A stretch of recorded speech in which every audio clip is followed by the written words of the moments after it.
On the Borders and Borders Hotline, Bob Pompeani, Gene Collier. We are joined right now by Pete in Squirrel Hill. Hey, Pete. Bob and Gene, how are you tonight? Wonderful. Bob, nice. it's simple about Nick Saban. Whether it is a 4-star, a 5-star recruit, whichever, when he walks into the living room to try to secure the kid's talents, he looks him straight in the eye and tells them, if you are willing to come to the University of Alabama and work in the weight room and on the practice field and earn your playing time, you will get it. So with that in mind, Bob, during the week, they work so hard that when it comes to Saturday, it is easier than the practice and weight sessions. What do you think about that? I think a lot of teams have the same philosophy, don't they, Gene? I mean, that's what coaches would tell everyone. Hey, you got to work hard in practice, and you won't get on the field unless you work hard in practice. Yeah, I don't think that's what separates them. I don't. I tell you what, normally they don't get the top-of-the-line quarterback. But right now, Jalen Hurts sits on the bench as Tua Tagovailoa has been outstanding. Oh, yeah. And if they start getting, 5-star quarterbacks, look out. Typically, they haven't had a lot of those. They really guys. haven't had a big-time quarterback. They've had good managers of games, but they haven't had those kind of Right. big-time quarterbacks. Let's go to Tony in the Hill District. Hey, Tony. Hey, how you doing, Bob? Good. How are you? I want to say this, and then I want to ask you guys a question. I want to say that Connor played extremely well in the last couple games that he played as a starter, and I think he did really well. Mm-hmm. And I want to ask you guys, do you think if Le'Veon Bell came back that there's going to be problems in the locker room? No, I don't think so. Do you, Gene? I don't know how to read that. I mean, they were really upset when he didn't come at first. I think they're still kind of upset with him. I think there might be problems there, but they are not problems that we're going to hear about. I think, when he comes in, everybody else will say all the right things. If they have any resentments or even anger toward him, I think that's something we just won't hear.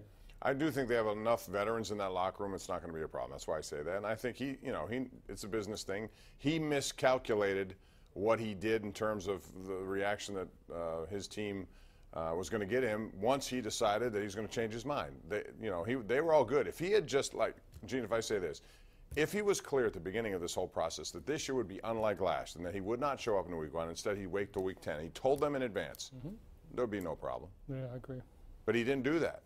And no, now he seems to have gone back his word. Everything he says is not right. That's the thing that infuriates a lot of people, I think. Let me ask you this. Hypothetically, let's say he doesn't come in at all.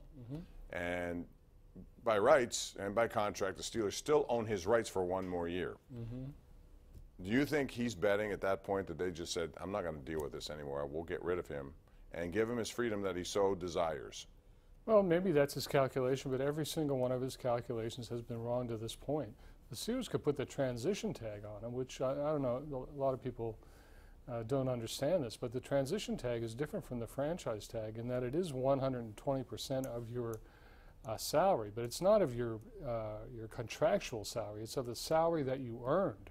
If you didn't come in and got no salary, that transition tag is going to be pretty low, and he has no choice. But that's like they're playing hardball to prove a point. Would they do that or just get rid of him and move on and save the money and use it elsewhere? Yeah, I would just get rid of him, but, I mean, it's possible. All right, let's go out to Calvin in Clearfield. Hey, Calvin, what's up with you? Hi, Bob. Hi, Gene. Hey. How you doing tonight? Good. How are you? Okay, got a quick question here.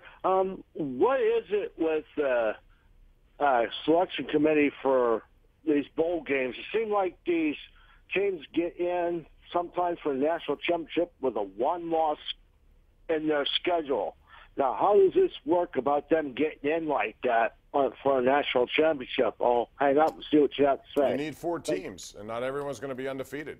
And so, Gene, I don't have a problem with that. Well, no, that's why there's a committee, because Right. you're going to have, sometimes you'll have more than 4 or more unbeaten teams. Sometimes you'll have only 1. Sometimes you'll have 12 one-loss teams. You'll have an unbeaten team that hasn't played very well. That's why there's a committee. It's very possible. I mean, I don't really know the history of the playoff very well, but there had to be one-loss teams in it just about every year, right, Bob? Yeah, I think so. And it's a tough regular season grind. It's hard to go through it undefeated, and even if you do lose, that doesn't mean you're not worthy of that. I think if we start seeing 2 lost teams in there, Have there been any of those? I don't know. I think I'm tempted to say maybe that 1. may have happened too. Yeah, but again, it just depends on all the statistical data, including strength of schedule and everything else. We're due for a break. We'll take it. Come back with more right here on Pittsburgh CW.